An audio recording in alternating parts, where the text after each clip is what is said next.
Somo la Injili takatifu ilivyoandikwa na Mathayo sura ya 5 aya ya 13 hadi ya 16. Yesu aliwaambia wafuasi wake, ninyi ni chumvi ya dunia, lakini chumvi ikiwa imeharibika itatiwa na nini ikolee? Haifai tena kabisa ila kutupwa nje na kukanyagwa na watu. Ninyi ni nuru ya ulimwengu. Mji hauwezi kusitirika ukiwa juu ya mlima, wala watu hawawashi tena taa na kuiweka chini ya pishi, bali juu ya kiango, nayo huwaangaza wote waliomo nyumbani. Vivyo hivyo nuru yenu na iangaze mbele ya watu, wapate kuyaona matendo yenu mema, wamtukuze Baba yenu aliye mbinguni. Neno la Bwana. Sifa kwako, Yesu Kristo. Ndugu zangu katika Kristo, tumesikia chumvi na tumesikia mwanga. Chumvi husaidia hata uponya vidonda, ukoleza chakula na mambo mengine mengi.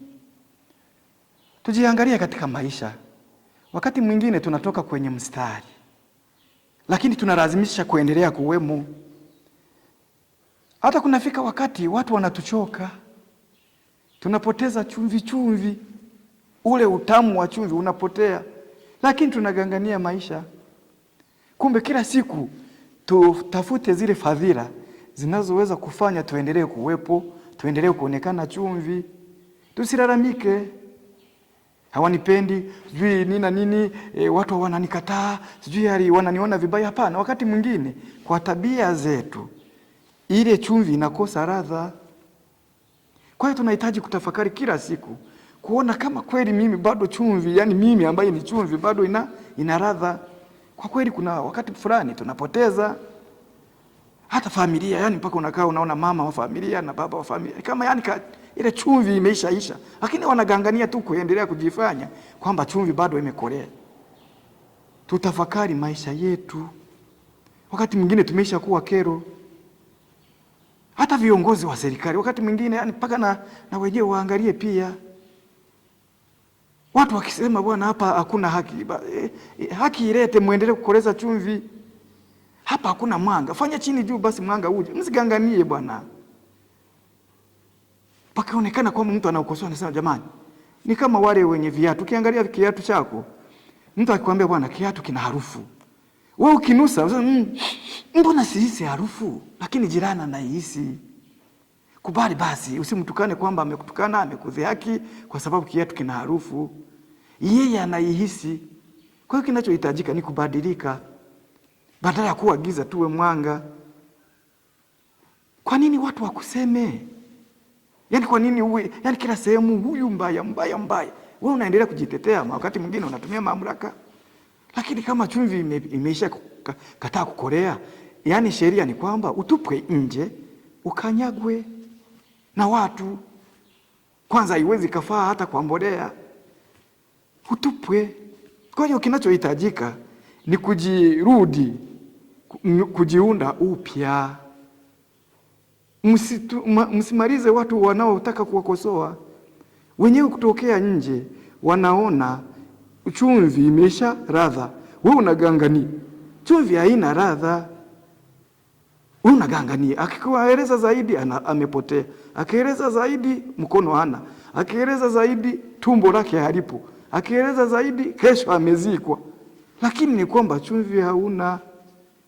Tusiwachukie wale wanaotukosoa, wanataka kukoleza chumvi tena. Sisi ni mwanga wa kuangaza watu. Hasa ukisimama ambaye asema halo, amekuja, giza limekuja. Wewe ndiyo umefikia wakati wa kujifanya mpaka tabia zako zimekushusha mpaka unaonekana giza. Watu hawakutaki tena, wanataka mwanga. Akikwambia jamani wewe ni giza, halali. Wewe ni nani? Amepotea. Wewe ni nini? Sasa tutapotea wote mpaka lini? Haya, ukisema hii haki itendeke, huyo ni anakosa. Akifanya hivi mnamdhalilisha. Sasa chumvi na mwanga havipo tena. Kwa hiyo tunaomba sasa tafakari zinahitajika kwetu sisi viongozi wa dini, wana familia pamoja na viongozi wa serikali dunia nzima, kunafika wakati pamoja na kwamba mna mamlaka, mna vifaru, mna helikopta za kivita, lakini chumvi wakati mwingine imeisha kataa kukolea. Tukubali kukoleza chumvi kwa kuambiwa, kukosolewa, na tubadilike tukikosolewa.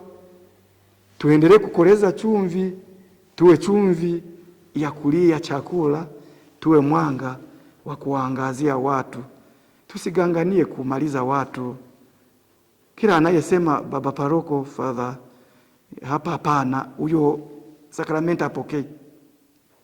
Akikwambia mwenyekiti wa jumuiya, baba, tunaona leo ulivyohubiri kwa kweli havikuwa na mshiko, unamlaani kwa sababu una mamlaka ya kulaani. Akisema jamani, mbona hapa hujaenda vizuri mzee wetu, siku hiyo gizani unapotea. Sasa tutapotea mpaka lini? Yani ndilo swali. Watakao watu wazee wote, wanaume wote, wanawake wote wakiendelea kupotea, watakao zaa kuijaza dunia ni wakina nani?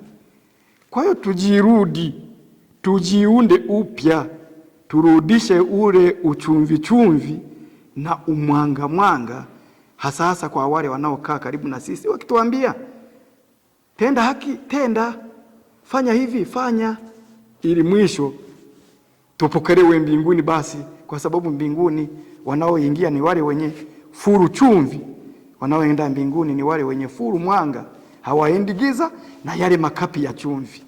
Tukifanya hivyo, basi tutaendelea kupendeza Mungu. Niwatakie muda mwema, tuendelee kumwomba Bwana wetu Yesu Kristo aendelee kutuongezea chumvi. Tumwombe mama yetu Bikira Maria, tusali rozari, tutembelee Ekaristi Takatifu, litania za watakatifu, novena, vituo vya Ija. Huko ndipo tutaongeza chumvi, endelee kuwa na ladha na mwanga uendelee kuangazia watu. Tumsifu Yesu Kristo milele. Amina. Awabariki Mungu Mwenyezi, Baba na Mwana na Roho Mtakatifu. Mkae kwa amani. Tumshukuru Mungu.